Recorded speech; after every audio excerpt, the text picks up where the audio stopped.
पासवान किस्मत आजमा नहीं सकते। चिराग पासवान को भी इसी तरह के एक मौके की तलाश है, और अगर ये मौका इस बार मिल जाए तो कोई बड़ी बात नहीं है, क्योंकि बिहार में बीते 20 सालों में कभी भी किसी एक दल की सरकार नहीं बनी है।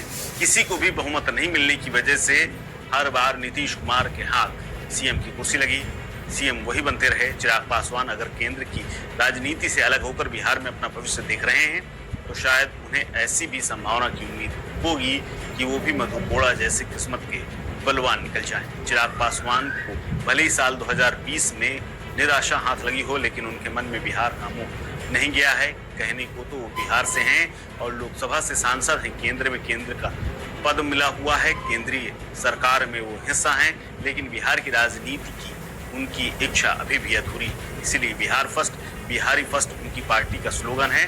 इस स्लोगन को सच साबित करने के लिए उन्हें बिहार की राजनीति में तो उतरना ही पड़ेगा। ऐसे में बीते कई महीनों से चिराग कहते रहे हैं कि पार्टी ने उन्हें कहा तो वो विधानसभा चुनाव भी लड़ जाएंगे, और इसी बीच में अब चर्चा तेज हो गई कि बिहार में जाकर के चिराग पासवान विधानसभा का चुनाव लड़ सकते हैं। पहले उन्होंने कहा था कि 2030 के विधानसभा चुनाव में उतर सकते हैं, फिर कहा कि पार्टी कहे तो इस बार भी विधानसभा चुनाव लड़ने के लिए तैयार हैं, और हाल ही में पार्टी के प्रदेश कार्यकारिणी ने जो 10 प्रस्ताव पास किए उनमें से एक प्रस्ताव उनके बिहार की राजनीति में उतरने का भी है।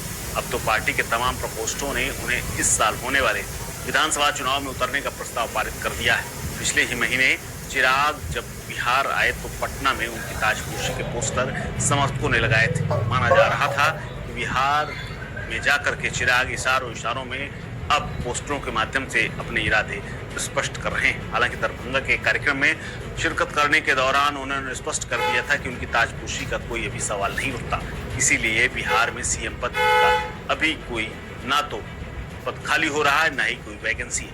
नीतीश कुमार ही सीएम रहेंगे। दरभंगा से लौटते ही वो नीतीश कुमार से मिलने उनके आवास